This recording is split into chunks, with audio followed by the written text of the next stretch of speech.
Welcome back to TMZ Sports. I am your host, Mojo Mutani, joined by an extra special guest today ahead of a huge fight tomorrow at PFL 5 in Atlanta.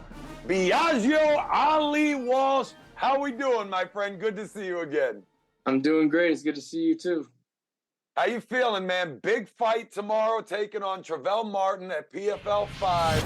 How is fight camp gone? You ready for tomorrow? Tell us a little bit about that. Camp was normal. The worst part to me is just cutting weight and weighing in, but we got that over with.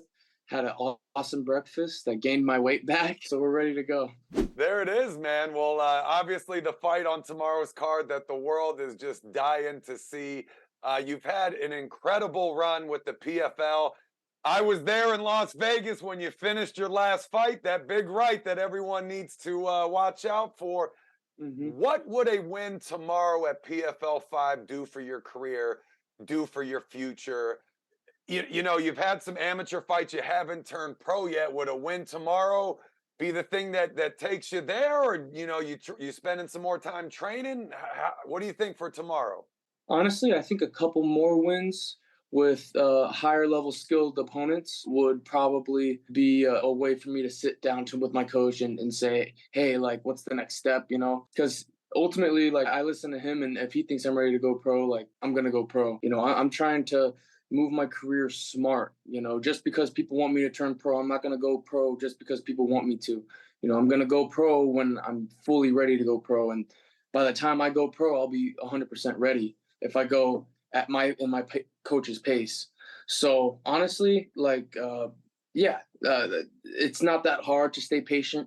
I'm amateur still. I'm only 24 years old. In 5 years, I'll be 29, So, and by that point, I'll already be pro, and hopefully I'll be fighting for the belt.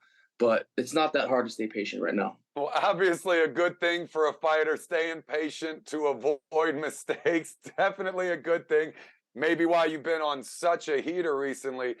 I'll tell you some people that haven't been patient whatsoever recently, and that is absolutely the PFL making just monster move after monster move, signing Francis Ngannou, bringing on Jake Paul, $1 million contracts.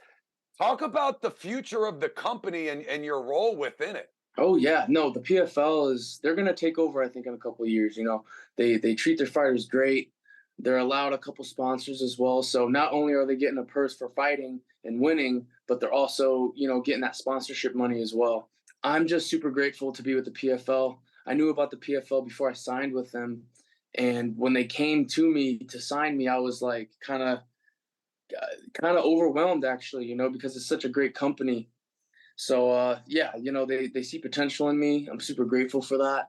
And I think that they're just honing me and they're developing me as a fighter to someday be one of their champions, one of their guys, one of the faces of their company. It's super exciting, and I can't wait to see where the company goes in a couple of years. All right. Last question before we get you out of here. We know you have a very big fight tomorrow.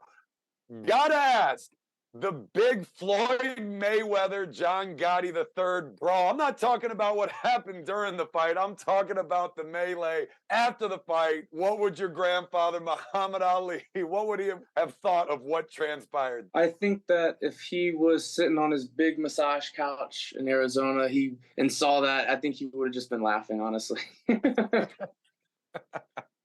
Were you laughing after it too? I was like, whoa. I mean, it wasn't that funny, but like, I was like, damn, like there's a brawl. But fighters they're putting their life at risk. You got one guy who's fighting another guy. He's trying to hurt him. The other guy's trying to hurt him as well. There's bound to be some kind of chaos at some point, but I'm not saying that it's right. But, look at the John Jones and DC, things got kind of out of hand and stuff. It happens all the time in sports. So to see something kind of like happen like that, it's almost not really a surprise to me. Fair enough. I guess I'm just coming at this from a different perspective because former WWE wrestler, that kind of stuff is commonplace for us over there. You just don't always expect to see him in mixed martial arts or boxing. So, boxing, yeah. Look, Biaggio, thank you so much for joining us on the show today. Huge fight again tomorrow, PFL 5 in Atlanta. I gotta say, buddy, I'm noticing that can right under you, and I myself am also a Celsius guy, so only one way to close this thing out, and that is a cheers to a big knockout tomorrow with you, sir. Biaggio, Yes, sir. good luck, brother. Let's do this. Yes, sir.